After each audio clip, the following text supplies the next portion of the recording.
For 5 years, my house had been quiet. Not peaceful. Not gentle. Quiet in the way a sealed room is quiet after all the oxygen has been drained from it. Every breath measured. Every sound suspicious. Every silence heavier than the last. My son Ethan hadn't spoken a word in 5 years. At first, it had shattered me. The day his voice stopped, I remember kneeling in front of him, asking him what was wrong, asking if he was hurt, asking if someone had scared him. He just stared past me, lips pressed together like stone. Megan had wrapped her arms around herself and whispered that it was shock, that children sometimes retreat inward. The doctors gave it a name: trauma-induced selective mutism. Clean phrase, clinical, manageable. They said it wasn't permanent. They said patience was key. They said pressure would only make it worse. So I learned to live with silence. I talked for both of us. I narrated my mornings while making breakfast. I described the weather on the drive to school.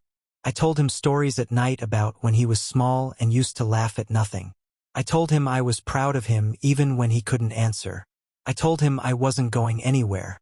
I filled the air with words so he wouldn't feel alone. And Megan, she watched. She was always watching. At the time, I told myself it was worry, a mother's anxiety. She hovered during therapy sessions, took notes when doctors spoke, insisted on being in the room when Dr. Howard Miller adjusted my prescriptions. Dr. Miller, he had soft hands and a softer voice, a specialist from a private clinic in Seattle. Megan had found him, said he came highly recommended, said I needed support too, that raising a silent child was taking a toll on me. "You're forgetting things," she would whisper at night. "You snap sometimes. You don't even realize it." I didn't remember snapping, but I was tired, exhausted, running a company I built from the ground up while carrying the weight of a house that felt emotionally frozen. So when Dr. Miller prescribed something to steady me, I took it. The pills made my thoughts feel distant, like I was watching myself from behind a sheet of glass. Some days I struggled to recall conversations. Megan would fill in the gaps gently. "You don't remember yelling at Ethan yesterday?" she'd ask, brow furrowed with concern. And I would doubt myself.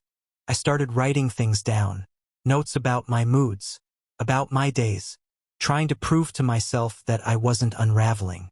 But the silence persisted. 5 years. 5 years of school meetings where teachers spoke to Megan because Ethan wouldn't answer. 5 years of birthday candles blown out without a wish spoken aloud. 5 years of sitting at the dinner table listening to the faint scrape of utensils and the hum of the refrigerator as our only conversation. Silence changes a man. It makes him question his worth, his authority, his sanity. The morning Megan said she was leaving for Denver felt ordinary. Too ordinary. She stood by the front door with her suitcase, the small navy one she used for short trips. Her hair was pulled back neatly, makeup precise, no visible stress. "My sister needs me for a few days," she said. "It'll just be you and Ethan." Her tone was light, but something underneath it felt rehearsed. "You'll be okay?" she asked. I almost laughed at the irony. I had been okay for 5 years. I had endured the quiet. I had endured the medication adjustments, the therapy bills, the nights of lying awake wondering if I had somehow failed as a father. "Of course," I said. "Drive safe." She kissed my cheek. It was cold. Not physically cold, emotionally cold. The kind of kiss you give a colleague, not a husband. Then she walked down the driveway, placed the suitcase in the trunk, and drove off. Ethan and I stood by the front window watching her car shrink down the street. When it disappeared around the corner, I exhaled. Not relief exactly, just a release of tension I hadn't realized I was holding. The house felt different the moment she was gone. Larger, emptier, less monitored. I turned from the window. That's when I heard it. "Dad." Clear, calm, unmistakable. For a second, my brain refused to process it. My heart stuttered violently against my ribs. I didn't move. I was afraid if I did, the illusion would shatter. Then I felt a small tug at my sleeve. "Dad?" Ethan repeated. I looked down. He was staring directly at me. Not past me. Not through me. At me. My knees nearly gave out. What did you say? My voice sounded foreign in my own ears. I can talk, he said. Matter of fact. Steady. Controlled. I always could. The world narrowed to the space between his face and mine. 5 years. 5 years of silence. You always could? I whispered. He nodded once. I just couldn't let Mom hear me. The temperature in the room seemed to drop 10 degrees. Why? My mouth felt dry. Why couldn't she hear you? His expression shifted, not to fear exactly, but to something more cautious. Calculated. Because if she hears me, he said quietly, something bad will happen. There are moments in a man's life when instinct overrides logic.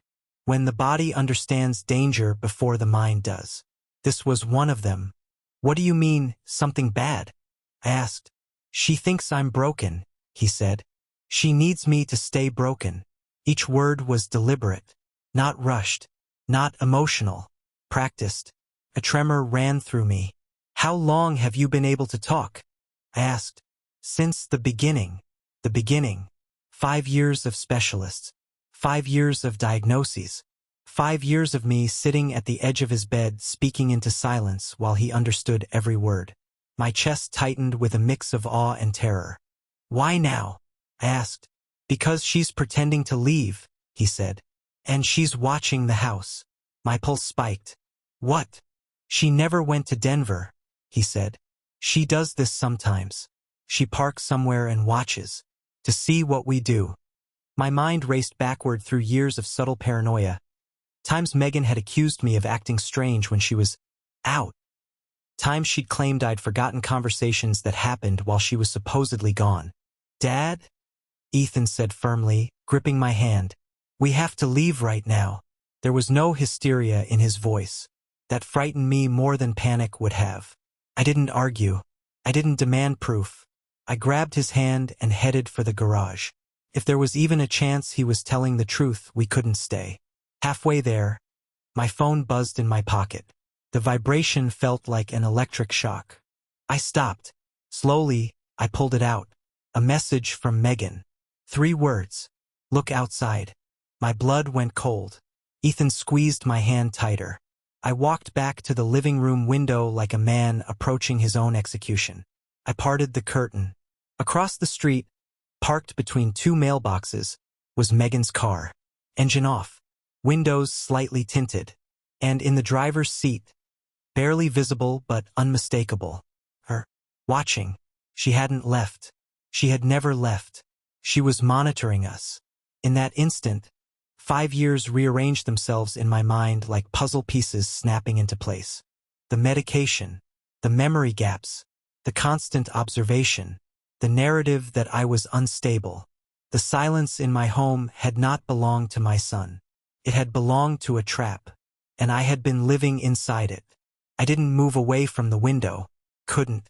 Megan sat across the street like a patient predator. Not frantic, not exposed, just waiting, watching the house the way someone watches an experiment unfold. Ethan stood beside me, no longer silent, no longer small in the way I had convinced myself he was. His grip on my hand was steady. She'll think you told me, I whispered. She already thinks that sometimes, he replied calmly.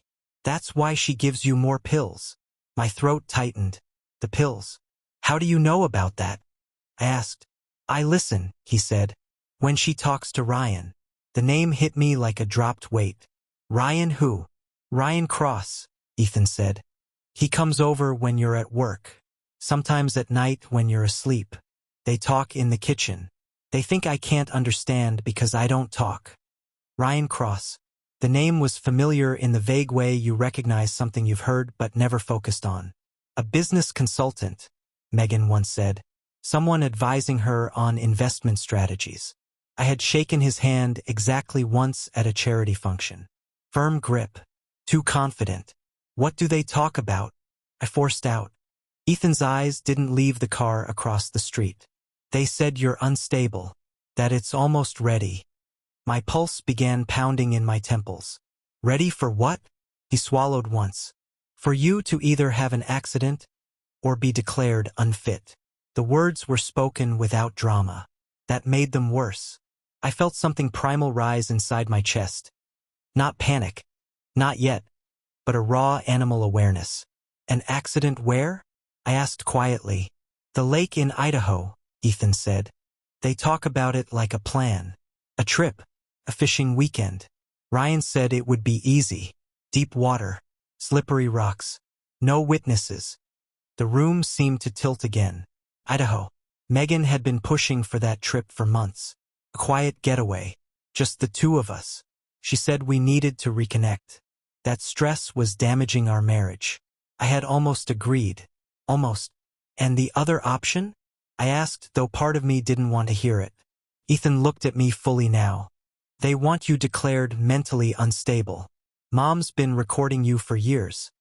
A wave of nausea rolled through me. Recording. Every time you forget something, he continued. Every time you get frustrated. She writes it down. She keeps a folder in her office. She tells Ryan it's building a case. A case. I suddenly remembered the small camera installed in the hallway for security. The new smart speaker in the living room. The way Megan sometimes held her phone a little too carefully when we argued. Dr. Miller? I asked, the name bitter in my mouth. Ethan nodded. He's part of it. Of course he was. The medication that caused confusion. The documented notes about mood instability. The follow-up reports emailed directly to Megan under the pretense of transparency. They weren't treating me. They were constructing me. Constructing a version of me unstable enough to strip me of control. Control of my company. Control of our assets. Control of my life insurance policy. How long? I whispered. Years, Ethan said. They say it takes patience. They say you trust too easily. The statement cut deeper than anything else. I trusted my wife. I trusted the system. I trusted the narrative that I was slowly breaking under pressure. All the while they were tightening the net. My phone buzzed again. Another message from Megan. Why are you still inside? My blood turned to ice. She expected movement. She was monitoring. She'll come in soon, Ethan said. She does that if nothing changes. She pretends she forgot something. A test. To see what we'd do when she was gone. I forced my breathing to slow. Okay, I said quietly. We don't run through the garage. She's watching that. Ethan nodded. She watches the driveway mostly. Years of surveillance disguised as concern. How do you know so much? I asked. He hesitated. Because I stopped being scared, he said. I realized if I stayed silent, they talked freely. If I talked, they'd know I knew. 5 years. My son had chosen silence not out of weakness, out of strategy. Why tell me now? I asked. Because the Idaho trip is next month, he said. Ryan said it's time. Time. My hands began to shake, but I forced them steady. And if that doesn't work? I pressed. Then Dr. Miller signs the evaluation. Mom files for emergency guardianship. Ryan helps manage the company temporarily. They said once you're declared unstable, everything transfers smoothly. My company, the one I built from nothing, the one Megan had never shown interest in until recently. The pieces locked together with sickening clarity. She hadn't been distant. She had been preparing. Another buzz. I can see you're at the window. I stepped back instantly. Across the street, the driver's door opened slightly. She's getting impatient, Ethan whispered. Decision time. Not tomorrow. Not after more proof. Now, listen carefully, I told him. We're not going through the garage. We're not using the front door. We go through the backyard. Over the fence to the Hendersons. Do you understand? He nodded once. Take nothing, I said. No bags. No hesitation. I glanced once more through the narrow gap in the curtain. Megan was still in the car. Still watching. I felt something inside me die in that moment. The last fragment of denial. The last defense of her actions. The last excuse I had crafted to protect my marriage. This wasn't paranoia. It was architecture. A psychological trap built brick by brick over 5 years. Medication to cloud my memory. documentation to question my stability, a staged accident as backup, and a silent child as cover. Except he wasn't silent. He had been waiting. "Dad," Ethan said softly, "we have to move." I nodded. For the first time in years, my mind felt clear. No medication haze, no self-doubt, just clarity sharpened by betrayal. I turned off the living room lights casually. A normal gesture, a domestic rhythm. Then I led my son down the hallway toward the back of the house. Each step felt louder than it was, each shadow heavier. At the kitchen door, I paused. Through the small side window, I could still see the edge of Megan's car across the street. Waiting, monitoring, confident. She thought she controlled the board. She thought the pieces were fixed. She didn't know her silent son had just spoken. And she didn't know I finally understood the game. I unlocked the back door slowly, carefully, making sure the hinge didn't squeal. "Stay close," I whispered. He squeezed my hand. And together we stepped into the yard. Not as victims fleeing chaos, but as men escaping a trap that had taken 5 years to build. The grass in the backyard felt too loud under my shoes. Every step toward the fence sounded like an alarm in my head. I expected at any second to hear the slam of a car door, Megan's voice cutting through the air, calling my name with that rehearsed calm she wore like perfume. But nothing came. Only the wind. Only the sound of my own breathing. Ethan climbed the fence first. No hesitation. No trembling. He moved with the efficiency of someone who had rehearsed this in his mind many times. I followed, feeling older than I ever had before, not from age, but from betrayal. We dropped into the Hendersons' yard. I didn't knock politely. I pounded. Mr. Henderson opened the door halfway, confusion turning quickly to alarm when he saw my face. "I need to use your phone," I said. "Now." He didn't ask questions. He stepped aside. Inside their kitchen, under fluorescent light that made everything feel painfully real, I dialed 911. My voice was steady, controlled. I explained that my wife was parked across the street monitoring the house, that I had reason to believe she was involved in a conspiracy against me, that my son had information. The operator's tone shifted from routine to alert within seconds. Officers were dispatched. I didn't stop there. There was one more call I had to make. Eric. We had built parts of my company together years ago. He had left to start a digital security firm specializing in forensic analysis, cyber tracking, corporate breaches. He trusted evidence more than emotion. He answered on the second ring. "I need you," I said. Something in my voice made him stop joking. "Where are you?" "Not safe at home," I replied. "I think Megan's been building a case to declare me unstable. I need you to check everything. Emails, financial transfers, access logs, all of it." A pause. "Give me 15 minutes, he said. "Send credentials through the secure channel." Police cruisers arrived before Megan realized we were gone. From the Hendersons' living room window, I watched as 2 officers approached her car. She stepped out slowly, composed, playing confused wife perfectly. I felt a strange detachment. This woman had shared my bed, shared my life, and she was now performing innocence under flashing lights. When the officers knocked on the Hendersons' door, I let them in. I told them everything Ethan had told me. Idaho, the medications, the recordings, the planned guardianship. Megan denied it calmly. "He's been deteriorating for months," she said gently, placing a hand over her heart. "Paranoia, memory lapses. Our son is confused." For a moment, I saw the edge of the trap closing. She was good, very good, but she hadn't anticipated one thing. Ethan stepped forward and spoke. "I can talk," he said clearly. "I've always been able to." The room froze. Megan's composure cracked, just for a fraction of a second. But I saw it, the flicker of panic, the calculation collapsing. "He's under stress," she tried. "No," Ethan said firmly. "You and Ryan Cross planned to kill Dad at the lake in Idaho, or make him look crazy." Silence. The officer's posture changed. Questions sharpened.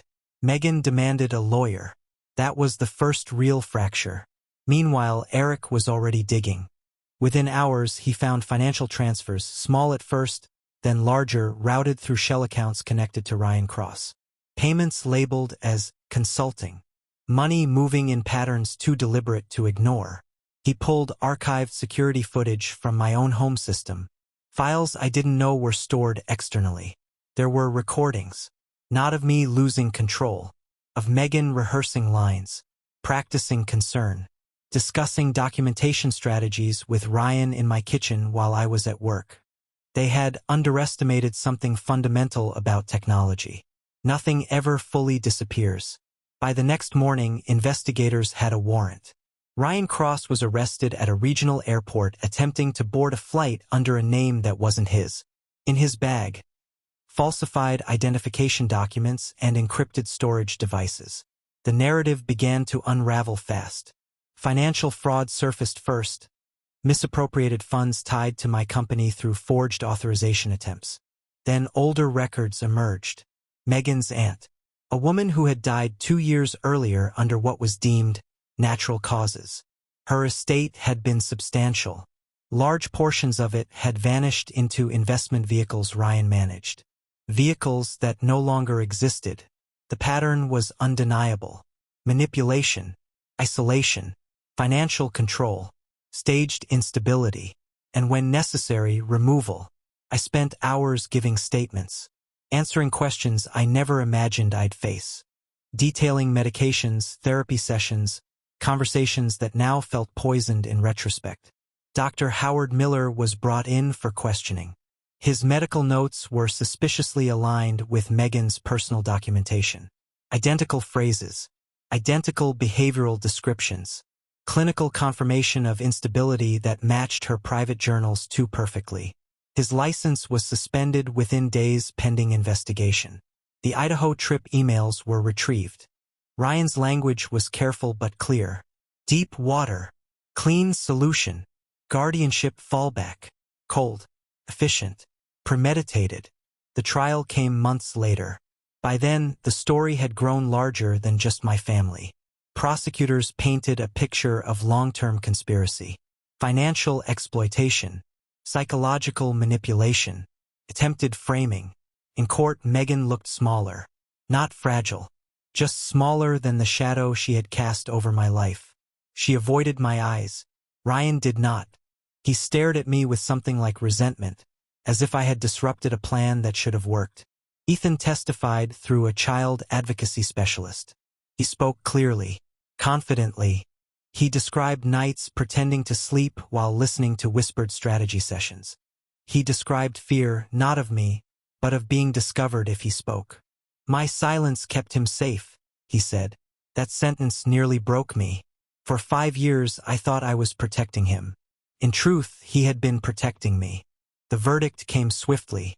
Fraud, conspiracy to commit murder, child endangerment, attempted coercive control. Guilty. When the gavel fell, I felt no triumph, only exhaustion.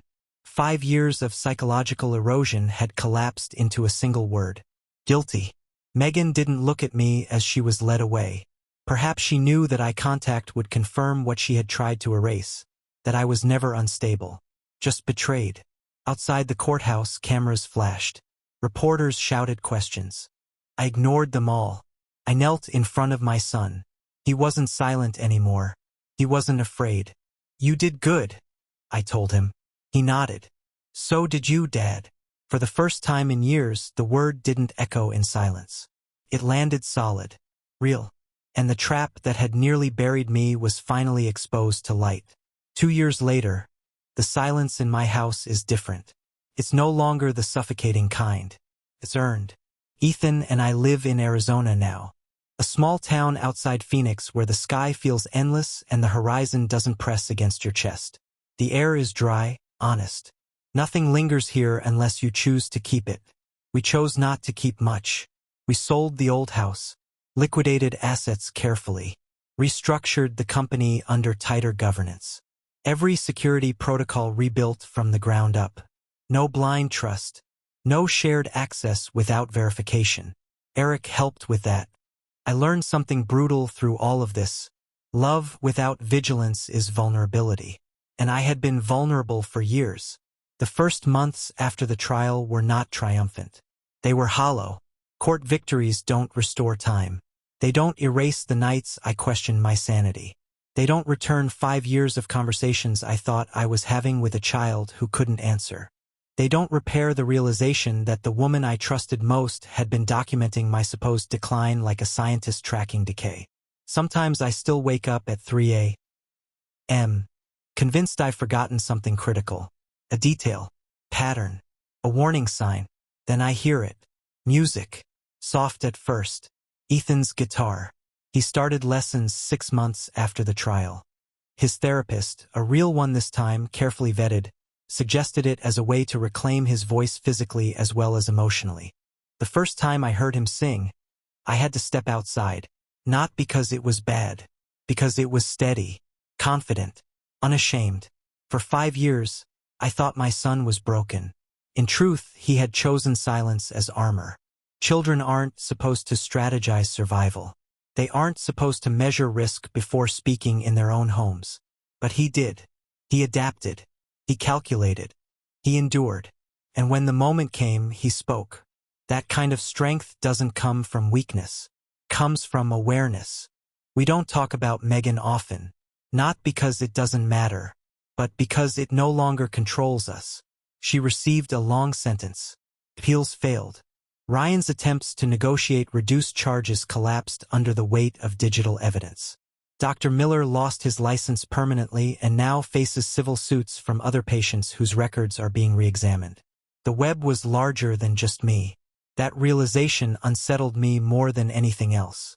How many men sat in offices being told they were unstable while someone quietly constructed a narrative around them? How many questioned their own memory because someone they loved insisted it was failing? Gaslighting is not dramatic when you're inside it. It's gradual, incremental, a drip of doubt, a rewritten memory here, a documented episode there, a pill to smooth the edges of your resistance, until you stop trusting your own mind. That was the real trap. Not Idaho. Not the staged accident. It was psychological erosion.